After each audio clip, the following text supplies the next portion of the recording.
देख के लड़की बनने की शुरुआत होती है। आपका वक्त न लेते हुए कहानी शुरू करते हैं। पर अगर आप मेरे YouTube चैनल पर नए हो तो प्लीज़ चैनल को सब्सक्राइब कर दीजिएगा।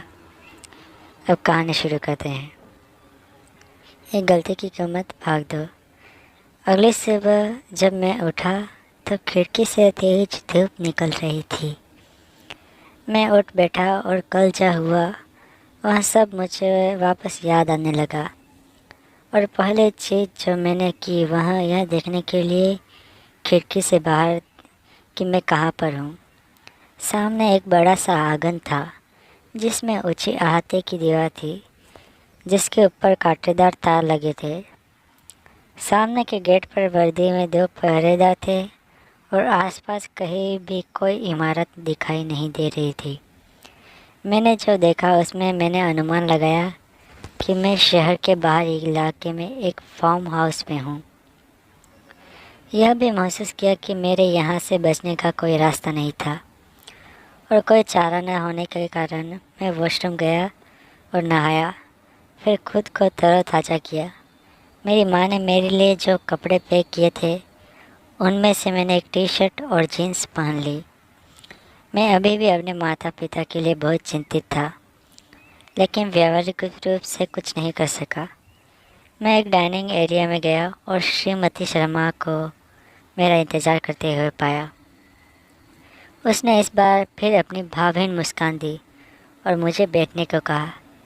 फिर मुझे नाश्ता परोसा। मेरे हो जाने के बाद वह मुझे लिविंग रूम में ले गई, जहाँ एक डॉक्टर और एक नर्स मेरी प्रतीक्षा कर रहे थे। मैं वास्तव में एक डॉक्टर को देखने पर भ्रमित हो गया।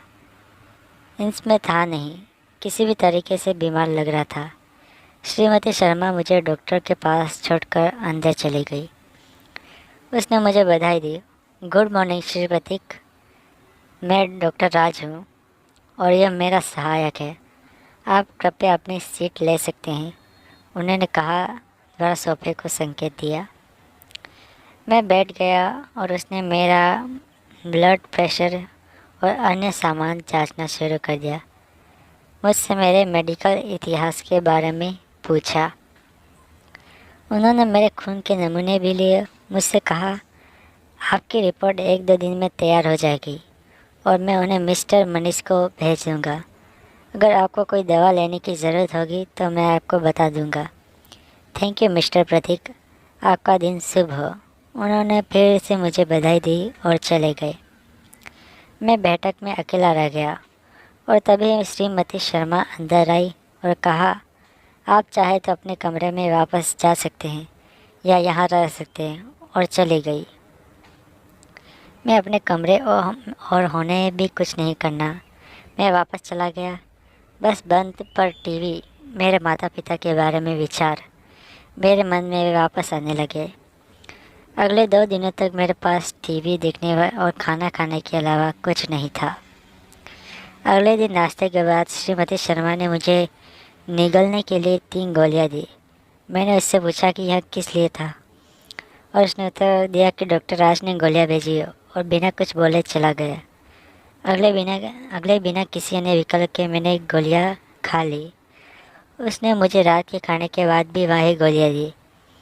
यह सिलसिला हर दिन चलता रहा। मुझे गोलियां लेते हुए लगभग 5 दिन हो चुके थे।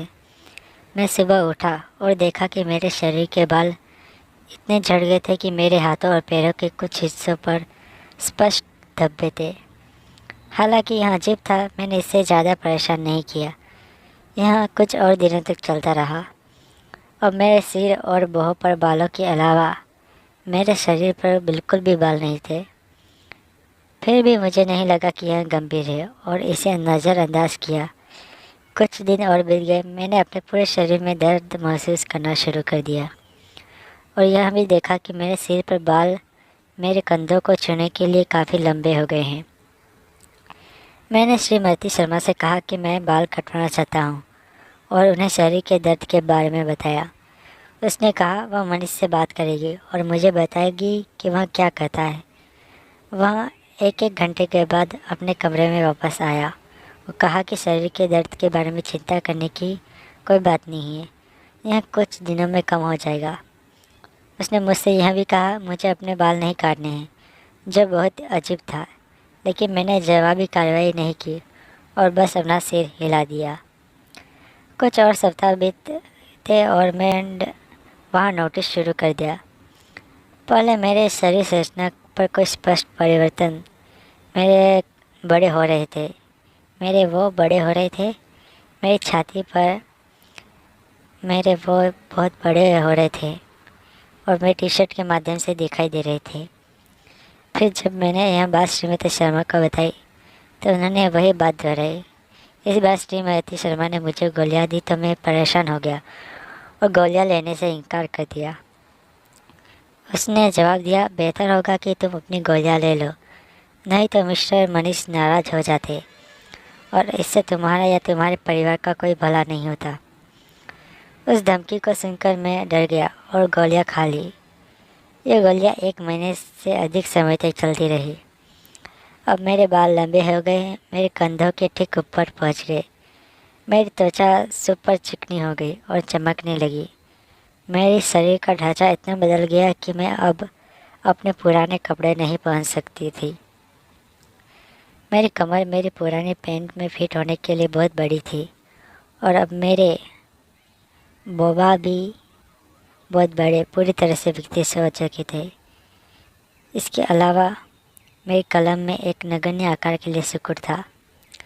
यह तब था केवल मुझे लगता है कि एहसास हुआ मैं एक महिला के शरीर में अब था, अब एक आदमी। मैं चौंक गया कि मुझे पता नहीं कि मेरे साथ क्या हो रहा है। मैंने अभी भी अपने लड़के के कपड़े पहने हुए थे जो अब बहुत असहज थे। जब श्रीमती शर्मा ने मुझे देखा तो उन्होंने एक बार फिर मुझे अपनी भावहीन मुस्कान दी और मुझे अपने पीछे चलने को कहा। मैं गया था एक मीटर बगल के कमरे में ऑफलाइन, जहाँ वह अलमारी खोली और एक पैकेट सौंप दिया और कहा आज से इन पहनने के लिए होगा। उसने कहा और कमरे के से बाहर चला गया, उसके पीछे दरवाज़ा बंद करने। बिना किसी अन्य विकल्प के मैंने पैकेट खोला और एक टी और क्रा, एक पेटीकोट, एक मैरून रंग की साड़ी और एक काले रंग का ब्लाउज देखकर चौंक गया। वो मेरे अपने कपड़े की कंफर्टेबलनेस सहन करने में असमर्थ थे।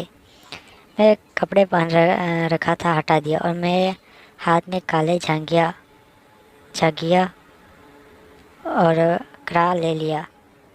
वे इतने कोमल थे, मैंने अपने जीवन में कभी भी कपड़ों का ऐसा कोई टुकड़ा महसूस नहीं किया जो इतना नरम हो।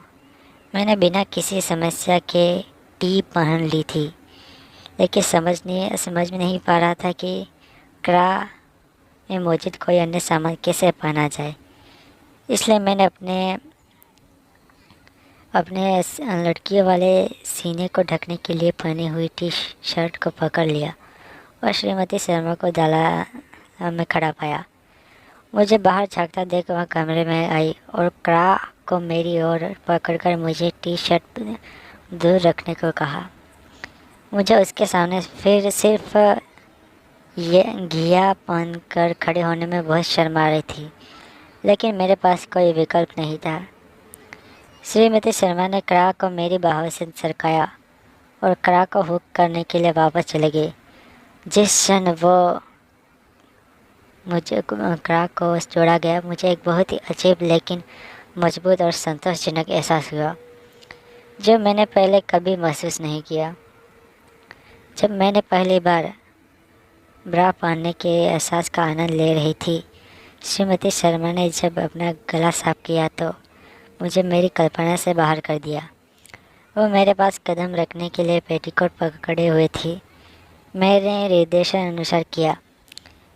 वह मेरी कमर पर पेटीकोट बंधे और फिर इसे ब्लाउज की बारी थी।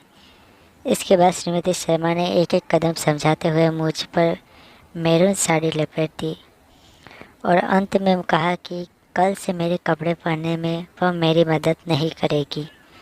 तभी मैंने उससे कहा कि मेरे पास औरतों के कपड़े नहीं हैं। फिर उसने उस कमरे में अलमारी खड़ी जो भरी हुई थी सरल सी महिलाओं के कपड़ों के सभी सलवार कमीज, ठंडी कुर्तियाँ, लेगी टी शर्ट, जीन्स, औपचारिक कपड़े और रात को पहनने के लिए साड़ियाँ और वो सभी चीज़ें। मैं अलमारी में कपड़े को निहार रहा था कि श्रीमती शर्मा एक और अलमारी जो सभी तरह खोली, सौंदर्य प्रसाधन के आभूषण मेरे लिए उपयोग करने के लिए। श्रीमती शर्मा ने कहा कि दिन के अंत तक इन सभी को मेरे कमरे में स्थानांतरित कर दिया जाएगा। फिर उसने मुझे बिस्तर पर बैठने को कहा और मेरे लंबे रेशमी बालों में कंघी करने लगी। ब्रश हर स्ट्रोक मुझे अधिक से अधिक आनंद दे रहा था। मैंने पहले कभी महसूस नहीं किया था। हो जाने के बाद उसने नाश्ते के लिए भोजन कक्ष में आने को कहा और चले गई। मैं उठा और अपने आप को देखने के लिए फुल लेंथ मिरर के पास गया। मुझे घूरने वाले व्यक्ति को देखकर पूरी तरह से चकित रह गया। उनके सही दिमाग में कोई भी विश्वास नहीं करेगा कि मैं कुछ हफ्ते पहले एक लड़का था। आईने में व्यक्ति सुंदर था। उसे साल दाढ़ी में कसी लग रहा था। अजीब तरह से मुझे वास्तव में पसंद आया कि मैं कैसा दिखा था और मुझे कैसा लगा। मैरून साड़ी, काले थ्रेड वर्क। आईने में खुद को निहारने के बाद मैंने जाने और नाश्ता करने का फैसला किया, जो करना कहने से आसान था, क्योंकि मैं इससे पहले कभी भी साड़ी पहनकर नहीं चली थी। मैं अपनी साड़ी के प्लेट्स पर फंस रही थी। जब मैंने नीचे की ओर देखा तो मेरे बाल मेरे चेहरे पर गिर गए, जिससे इनका आधा भाग ढक गया।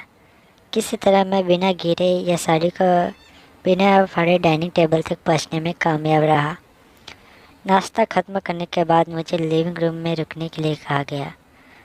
उसने सवाल किए बिना मैंने जैसा पूछा था वैसा ही किया। मैं कमरे में रहने वाले के पास गया। सोफे पर बैठे थे और शुरू कर दिया। एक औरत होने पहनने की कढ़ाई का आनंद ले रहे एक साड़ी और एक पत्रिका पढ़ना शुरू किया। कुछ देर बाद मैंने दरवाज़ा खुलने की आवाज़ सुनी और मैंने जो मैगज़ीन पढ़ रही थी उसमें से मनीष और डॉक्टर राज को आते देखा। मैं तुरंत खड़ा हो गया और मनीष पूरी तरह से मुझे देखने के लिए चौंक गया था और थोड़ी देर के बाद वहाँ मुझे एक अहंकारी मुस्कान मुझे दे दी। सब सिर से पाँव तक खत्म हो गया। मैं उसकी आंखों को अपने शरीर पर महसूस कर सकता था। मैं शर्मा गया और फर्श पर देखने लगा। मनीष और डॉक्टर राज एक सोफे पर बैठ गए और मनीष ने मुझे भी बैठने को कहा, जो मैंने चुपचाप किया। डॉक्टर राज मेरे पास आया और पूछा कि मैं कैसा महसूस कर रहा था और पूछा कि क्या मैं किसी बेसुविधा शारीरिक रूप से। मैंने अपने मन में सोचा कि इस तथ्य के अलावा कि मैं अब एक महिला का शरीर था, मुझे अब कोई परेशानी नहीं थी। मैं इसे अपने पैसे के बारे में बताना चाहता था, लेकिन चूँकि मनीष अभी भी मेरी उजागर कमरे को देख रहा था, मैंने उसके बारे में डॉक्टर राज को फुसफुसाया। उसने मुझे एक मुस्कान दी और कहा, यह बिल्कुल नॉर्मल है। इसका मतलब क्या था? मैंने सोचा।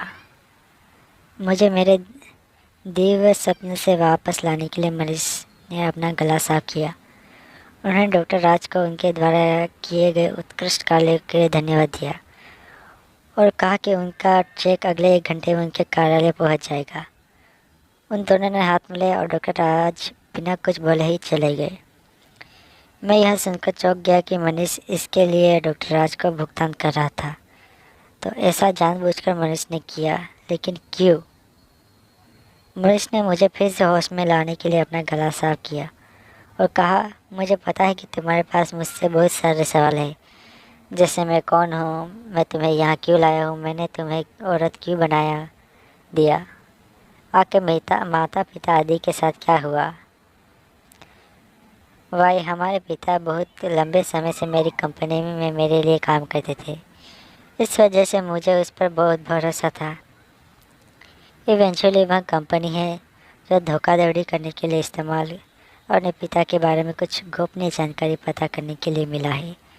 और न केवल कि लेकिन यह भी है इन जानकारी को बेचा पैसों के लिए, मेरे प्रतिद्वंदियों के लिए।